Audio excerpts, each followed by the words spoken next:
మరో breaking GHMC డీలిమిటేషన్పై నేడు హైకోర్టులో విచారణ జరగనుంది. డీలిమిటేషన్ సక్రమంగా జరగలేదని చిక్కడపల్లికి చెందిన వినయ్ కుమార్ పిటిషన్ దాఖలు చేశారు. 100 ఫీట్ రోడ్డుతో పాటు 30 ఫీట్ నాలా ఒక అబ్జెక్షన్ అని పిటిషనర్ తరపు న్యాయవాది చెప్పారు. ఇంటి డోర్ నెంబర్ల మార్పుతో పాటు ట్యాక్స్ చెల్లింపు దగ్గర అంశాలు మారతాయని పిటిషనర్ అభ్యంతరాలు వ్యక్తం చేశారు. నేడు మరోసారి పిటిషన్పై విచారణ చేపట్టనుంది హైకోర్టు.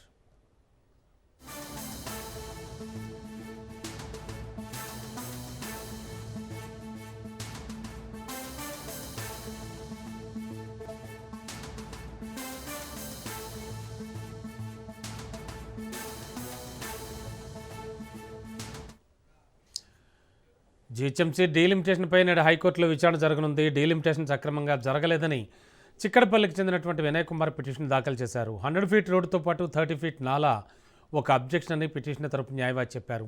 ఇంటి డోర్ నెంబర్ల మార్పుతో పాటు ట్యాక్స్ చెల్లింపు దగ్గర అంశాలు మారతాయంటూ పిటిషనర్ అభ్యంతరం వ్యక్తం చేశారు. నేడు మరోసారి పిటిషన్పై విచారణ చేపట్టనుంది హైకోర్టు.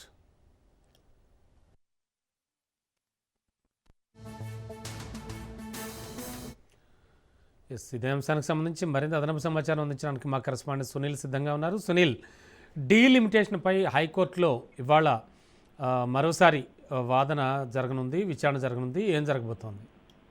తెలంగాణ రాష్ట్ర ప్రభుత్వం ఇటీవల కాలంలో డీలిమిటేషన్ చేస్తూ కొంత ఉత్తర్వులు జారీ చేసింది. ప్రధానంగా హైదరాబాద్ జీహెచ్ఎంసీ పరిధిలో ఉన్నటువంటి కొన్ని వార్డుల ప్రక్రియ చేస్తుంది. డీలిమిటేషన్ ప్రక్రియలో ఒక వార్డు సంబంధించినటువంటి గతంలో ఉన్న వార్డులు మరొక వార్డులకి వేయడం పట్ల అక్కడ ఉన్నటువంటి స్థానికంగా ఉన్నటువంటి అభ్యర్థులు కొంత అభ్యంతరాలు వ్యక్తం చేస్తున్నారు. ఈ నేపథ్యంలో చిక్కడపల్లి రామ్నగర్ సంబంధించినటువంటి డివిజన్ బాగుంపల్లిలో కలపడాన్ని సవాల్ చేస్తూ అటు వినయ్ కుమార్ అని పిటిషన్ దాఖలు చేశారు. ఏ ప్రాతిపదికన మీరు డీలిమిటేషన్ ఉపయోగిస్తున్నారంటూ కూడా నిన్న పిటిషనర్ ని హైకోర్టు ప్రశ్నించింది. ఇక్కడ దాదాపు 100 ఫీట్ల రోడ్లతో పాటు 30 ఫీట్ రోడ్డు నాలాన్ని ఒక అబ్జెక్షన్ ఉంటుందంటూ కూడా పిటిషనర్ కోర్టు దృష్టికి తీసుకుని ఉంది. ఇంటి నెంబర్, డోర్ నెంబర్ మార్పులతో ట్యాక్స్ చెల్లింపులు దగ్గర అంశాలు మారతాయని దీనిపై ఇతర అభ్యంతరాలు వ్యక్తం చేస్తుంది. గతంలో తమ బాధలు కూడా ఎక్కడ పరిలోకి తీసుకుంటా డీలిమిటేషన్ కార్యక్రమం చేస్తారు.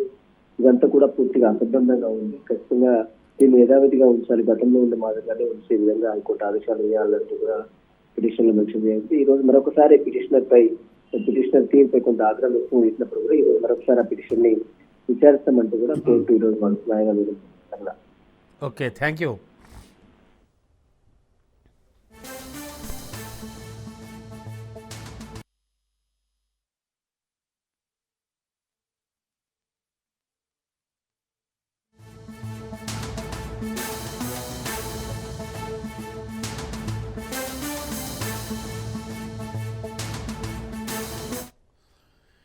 గ్రేటర్ హైదరాబాద్ మున్సిపల్ కార్పొరేషన్లో వార్డులో డీలిమిటేషన్పై ప్రజలు, రాజకీయ పార్టీల నుంచి భారీ ఎత్తున అభ్యంతరాలు వ్యక్తం అవుతున్నాయి. ఇప్పటికే 2000కు పైగా అభ్యంతరాలు వచ్చినట్టుగా సమాచారం. ఇక జీహెచ్ఎంసీ పరిధిలో వార్డులు పెంచుతూ కూడా ప్రాథమిక నోటిఫికేషన్ రిలీజ్ అయిన తర్వాత ఈ అభ్యంతరాలు స్వీకరిస్తున్నారు. అయితే డీలిమిటేషన్ ప్రక్రియ అశాస్త్రీయంగా జరిగిందని, జనాభా, భౌగోళిక, కమ్యూనిటీ సరిహద్దులను పరిగణనలోకి తీసుకోలేదని, దీనివల్ల కొన్ని ప్రాంతాలకు అన్యాయం జరుగుతుందని బీఆర్ఎస్ ఎమ్మెల్యేలు, కార్పొరేటర్లు అభ్యంతరం వ్యక్తం చేస్తున్నారు. వార్డుల విభజన ఇష్టానుసారంగా చేశారని అటు బీజేపీ కార్పొరేటర్లు మండిపడుతున్నారు. మరోవైపు నేడు జరగబోయే స్పెషల్ కౌన్సిల్ సమావేశంపై ఉత్కంఠ నెలకొంది. వార్డుల విభజనపై అధికారులను నిలదీసేందుకు బీఆర్ఎస్, బీజేపీ కార్పొరేటర్లు సిద్ధమవుతున్నారు. ఇప్పటివరకు వచ్చిన అభ్యంతరాలను పరిశీలిస్తున్నామని, తుది నిర్ణయం తీసుకునే ముందు వాటిని క్షేత్రస్థాయిలో అధ్యయనం చేయనున్నట్లు జీహెచ్ఎంసీ అధికారులు చెబుతున్నారు.